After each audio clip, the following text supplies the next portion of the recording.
नमस्कार दोस्तों, चलिए जानते हैं आज दिन भर की 20 बड़ी ब्रेकिंग न्यूज और महत्वपूर्ण काम की खबर 5 मिनट में। देश के अलग अलग राज्यों से आ रही सरकारी योजनाओं और घोषणाओं का भी अपडेट जानेंगे, इसलिए वीडियो को पूरा जरूर देखिएगा। पहली अपडेट की बात करें तो भारत में लॉन्च हुआ आईफोन 17 सीरीज। एप्पल ने आईफोन 17, 17 एयर, 17 प्रो और 17 प्रो मैक्स पेश किए। आईफोन 17 का बेस मॉडल 82,900 रुपए से होगा शुरू, जबकि टॉप वेरिएंट की कीमत 2 लाख रुपए से ज्यादा। A19 चिपसेट और दमदार परफॉर्मेंस के साथ नए फीचर्स भी ऐड किए गए हैं।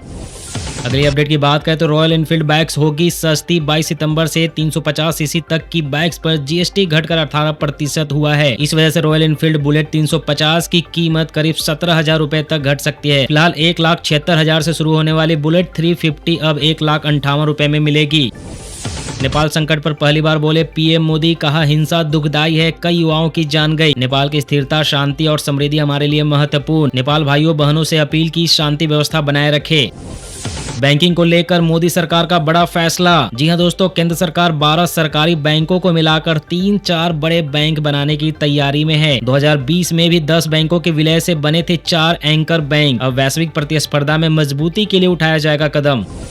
ऑटो सेक्टर से जुड़ी बड़ी खबर, चीन की इलेक्ट्रॉनिक दिग्गज कंपनी BYD के अधिकारी करेंगे भारत का दौरा। जी हां दोस्तों, रिपोर्ट के मुताबिक अगले कुछ महीनों में कंपनी भारत में ऑटो 2 कॉम्पैक्ट SUV लॉन्च करने पर विचार कर रही है। यह कदम भारत चीन संबंधों में सुधार की कोशिश के रूप में देखा जा रहा है। पीएम मोदी और शी जिनपिंग की मुलाकात के बाद दोनों देशों के बीच व्यापारिक रिश्तों में नई उम्मीद जागी है। और अगली अपडेट नेपाल से आ रही है दोस्तों। जी हां दोस्तों, नेपाल में नई अंतरिम नेता की हो गई एंट्री। हिंसक प्रदर्शनों और सरकार गिरने के बाद जेनजी प्रदर्शनकारियों ने चुना पूर्व चीफ जस्टिस सुशीला कार्की को। सोशल मीडिया बैन और भ्रष्टाचार से भड़की आग ने सरकार को किया धराशायी। अगली अपडेट की बात करें तो यह भी नेपाल से है। नेपाल में मचा हड़कंप, पूर्व पीएम की बेटी के घर से मिला जला हुआ शव। सेना ने लिया कंट्रोल, लेकिन कई इलाकों में हिंसा अब भी जारी। सुप्रीम कोर्ट में लगाई गई आग से 25,000 से ज्यादा फाइलें हो गई खाक। अब तक आंदोलन में 24 लोगों की हो चुकी है मौत। बिहार से बड़ी खबर, बिहार चुनावी राजनीति में हुआ हलचल। कांग्रेस स्क्रीनिंग कमेटी की बैठक में तेजस्वी यादव का नाम नहीं आया आगे। कांग्रेस प्रभारी ने कहा सीएम फेस का फैसला जनता तय करेगी। बयान के बाद बिहार में राजनीतिक सरगर्मी तेज। अगली अपडेट की बात करें तो नेपाल संकट पर बोले संजय राउत, भारत की स्थिति भी ठीक नहीं। कहा ऊपर ऊपर सब कुछ अच्छा दिखाया जा रहा है, असलियत अलग है। चेताया हादसा किसी भी देश में हो सकता है। भारत पाकिस्तान मैच को लेकर बड़ा अपडेट। भारत पाकिस्तान मैच जो कि 14 सितंबर को दुबई में होगा, उसका टिकट अब तक नहीं बिका है। पैकेज सिस्टम और ऊंची कीमतों को वजह बताया जा रहा है। VIP लॉन्च सीट की कीमत 2.5 लाख तक पहुंच चुकी है। हाईकोर्ट का बड़ा आदेश, शादीशुदा व्यक्ति से सहमति से बने प्रेम संबंध को नहीं माना जाएगा शोषण। कोर्ट ने कहा रिश्ता टूटा तो यह दुष्कर्म का मामला नहीं। महिला की याचिका की खारिज। बिहार में छात्राओं के लिए खुशखबरी, मुख्यमंत्री कन्या उत्थान योजना के तहत स्नातक उत्तीर्ण छात्राओं को मिलेगा 50,000 रुपए का प्रोत्साहन। 5 सितंबर तक करना होगा आवेदन, DBT से होगा भुगतान। ट्रंप ने खेला डबल गेम, एक तरफ भारत से दोस्ती का हाथ बढ़ाया, पीएम मोदी से ट्रेड डील की इच्छा जताई। वहीं दूसरी ओर यूरोपियन यूनियन से कहा भारत और चीन पर 100% टैरिफ लगाना चाहिए। रिपोर्ट की माने तो रूस पर आर्थिक दबाव बनाने की रणनीति। बिहार से बड़ी खबर, फुलवारीशरीफ में पुलिस ने पकड़ा फर्जी IPS अफसर। आरोपी असरार अहमद खुद को ADG बताकर जमीन विवादों में करता था दखल। लोगों को डरा धमकाकर वसूलता था पैसा, सरकारी कर्मचारियों तक को नहीं छोड़ा। पुलिस ने आरोपी को गिरफ्तार कर उसके नेटवर्क की जांच शुरू की।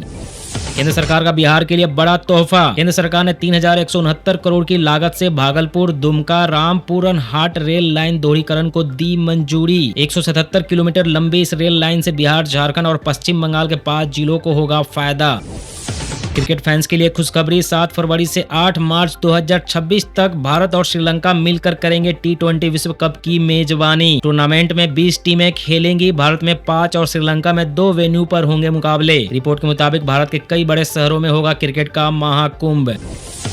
IMD ने अगले कुछ दिनों के लिए 20 राज्यों और केंद्र शासित प्रदेशों में भारी से बहुत भारी बारिश की चेतावनी दी है। उड़ीसा, असम, मेघालय, बिहार, छत्तीसगढ़, आंध्र प्रदेश, UP, नागालैंड, मणिपुर, मिजोरम, त्रिपुरा, कर्नाटक, बंगाल और महाराष्ट्र में भारी बारिश हो सकती है। मध्य प्रदेश में 1,27 करोड़ बहनों के खातों में 13 सितंबर को 1250 रुपए होंगे ट्रांसफर। लाडली बहना योजना की 28वीं किस्त होगी जारी। सीएम शिवराज सिंह ने बताया दिवाली के बाद राशि बढ़ाकर 1500 रुपए हो सकती है। दोस्तों, झूठी एक तरफा खबरें दिखाने वाले चैनल को तो आप सपोर्ट कर देते हो, लेकिन हम जैसे चैनल को जो कि दिन रात मेहनत करके आपके लिए सच्ची और काम की खबरें लाते हैं, उन्हें आप लाइक और सब्सक्राइब तक नहीं करते। आपसे रिक्वेस्ट है कि प्लीज वीडियो को लाइक कीजिए अगर अच्छी लगी हो तो, वरना डिसलाइक कर दीजिए। अगर आप ऐसी वीडियो लगातार पाना चाहते हैं, इसके नोटिफिकेशन पाना चाहते हैं तो चैनल को सब्सक्राइब कर दीजिए। धन्यवाद दोस्तों, अपना ख्याल रखिएगा।